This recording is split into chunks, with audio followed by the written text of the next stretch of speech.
এখন আপনারা কালো টাকা সাদা করবেন। কালো টাকার সাথে এটা কালো টাকা সাদা না।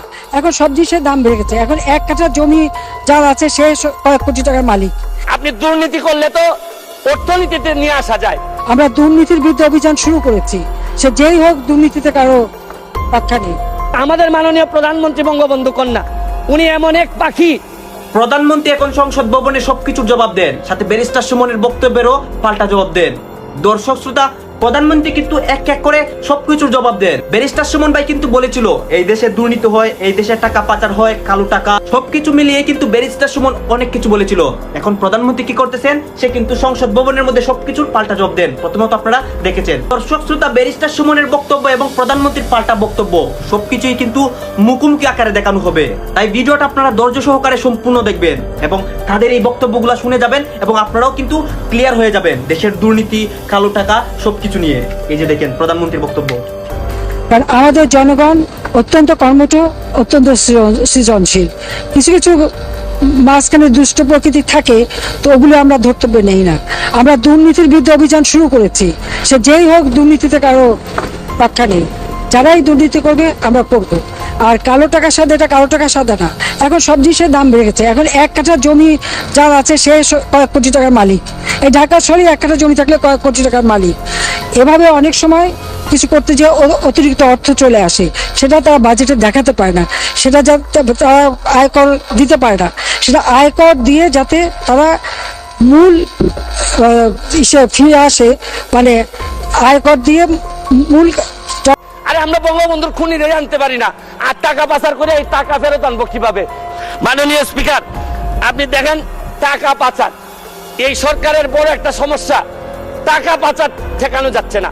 আপনি দুর্নীতি করলে তো অর্থনীতিতে নিয়ে আসা যায়। টাকা পাচার হয়ে গেলে যে দেশে যায় এই দেশের অর্থনীতির বাজেট হয়ে যায়।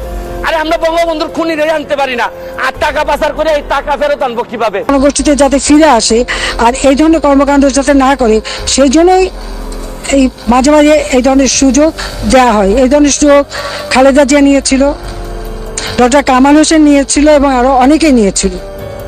তারাও কিন্তু ওরকমভাবে সেই 2007-08 বা তার পরবর্তীতে ওইভাবেই কিন্তু টাকা দিয়ে তাদের টাকা হোয়াইট মানি করে নিয়েছে। এইটা একটা বড় সমস্যা। টাকা পাচার করে আমাদের বাজেট সংকুচিত হয়ে যাচ্ছে। মাননীয় স্পিকার, আরেকটা জিনিস, এই সরকারে রাসেল ভাইপার সাপ চলে আসছে। মাননীয় স্পিকার, এই সাপ আসার কারণে সরকারে যখন সাপ, এমনকি বিএনপি সাইফুর রহমানও করেছে, এরশাদ সাহেবও বোধহয় করেছিলেন। তো আমার মনে হয় একটু খোঁজ নিতে হবে। সে না করলেও কেউ তো করেছেন। আমি জানি না আমাদের বিরোধী দলের নেতাও করেছেন কিনা, এই বিষয়টা দেখতে হবে। আর টেন্ডারে শুভঙ্করের ফাঁকির কথা উনি বলেছেন, টেন্ডার না দিয়ে কাজ দেওয়া। উনি তো মন্ত্রী ছিলেন। সে প্রকৃতিতে বেজি থাকে, এই বেজি করে কি সাপরে নিয়ন্ত্রণ করে। কিন্তু এই সরকারে দেখা যাচ্ছে বিভিন্ন জায়গায় রাসেল ভাইপার আছে, কিন্তু বেজি ওই পরিমাণ নাই যে এই সাপরে ধরবে। মাননীয় স্পিকার, আপনি দেখেন এই আমাদের প্রতিষ্ঠানগুলা কত দুর্বল হয়ে গেছে। আমাদের প্রতিষ্ঠান, একজন ভদ্রলোককে দুদক ধরতে পারে নাই, একজন ভদ্রলোককে এনবিআর ধরতে পারে নাই, বাংলাদেশ ফাইন্যান্সিয়াল ইন্টেলিজেন্স ইউনিট ধরতে পারে নাই। আর এনবিআর এর মতিউর রহমানকে ধরলে একটা ছাগল ছাড়া এই লোকটা তো আপনি আনতেই পারতেন না। ছাগলের কাণ্ড হওয়ার কারণে টেন্ডার না দিয়ে কাজ করে কাজের মাধ্যমে কিছু উপার্জন কমিশন খাবার উনি নিজেই রপ্ত করেছেন বলে মনে হয়।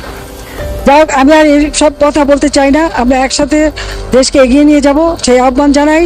আমাদের সুচিন্তিত নীতি কৌশল এবং গণমানুষের শক্তিকে যুগপথ ধারণ করে স্মার্ট বাংলাদেশ বিনির্মাণের মাধ্যমে জাতির পিতা বঙ্গবন্ধু শেখ মুজিবুর রহমানের ক্ষুধা, দারিদ্র্যমুক্ত, উন্নত, সমৃদ্ধ বাংলাদেশ আমরা গড়ে তুলব ইনশাল্লাহ। এই বাজেট বাস্তবায়নের মধ্য দিয়ে বাংলাদেশ আবার এক ধাপ এগিয়ে যাবে। আর ফেসবুক ভাইরা, এক মিনিট আপনার বরাবর অ্যাপ্লিকেশন আছে। আমি 247 ইনভোক করতেছি। এখানে 247 হচ্ছে কি আমার বিরুদ্ধে, এখানে একজন মাননীয় সংসদ সদস্য আমার বিরুদ্ধে অভিযোগ দিয়েছেন। আমার আত্মপক্ষ সমর্থনের সুযোগ দেওয়ার জন্য, আমি সময় দেওয়ার জন্য আপনার কাছে দাবি জানাচ্ছি। মাননীয় স্পিকার, এখন আসেন আপনারা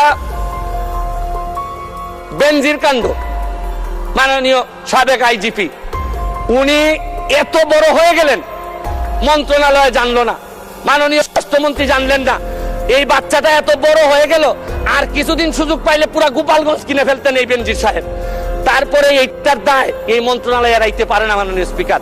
এখন আপনারা কালো টাকা সাদা করবেন, আমার কোনো অসুবিধা নাই। যদি মনে করেন টাকা রয়ে গেছে, কিছু টাকা জমানো বা বিভিন্ন অলস টাকা রয়ে গেছে, এটারে সাদা করবেন, কোনো অসুবিধা নাই। কিন্তু এই সাদা করার মধ্য দিয়া বেনজির আর মতিউরের টাকাও যদি সাদা হয়ে যায়, আর এদের ভবিষ্যৎ প্রজন্ম উত্তরাধিকার, আদর্শের উত্তরাধিকার যারা, তাদের টাকাও যদি সাদা হয়, তাহলে এই দেশে সময় শেষ, 1 মিনিটে শেষ করুন। মাননীয় স্পিকার, এরপরে আমি বলতে চাই, মাননীয়, আমি সিলেটের মানুষ। আমার সিলেটে আমি যখন বক্তব্য রাখতেছি লক্ষ লক্ষ মানুষ পানিবন্দী।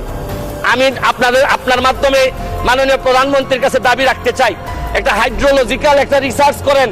আমাদের এই পানি আগে কখনো বন্যা হইতো না, এইরকম 22-এর বন্যা, 24-এ বন্যা, আমরা একেবারে দেবে গেছি পানির নিচে। মাননীয় স্পিকার, এইটা জানা দরকার যে আমাদের এই ভারত থেকে আসা পানি কোথায় কোথায় বাধা পড়ে, এইটা দেখতে হবে। মাননীয় স্পিকার, অনেকে সন্দেহ করে মিঠামইনের রাস্তাও আমাদের এই দুর্ভোগের কারণ।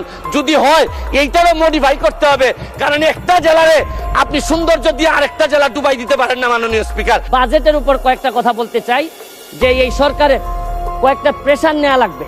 এই প্রেসারটা আমি সাজেশন দিতে চাই মাননীয় স্পিকার। দেখেন, এই বাজেটে ঋণ দিয়ে উন্নয়ন ব্যয় মিটানো হবে।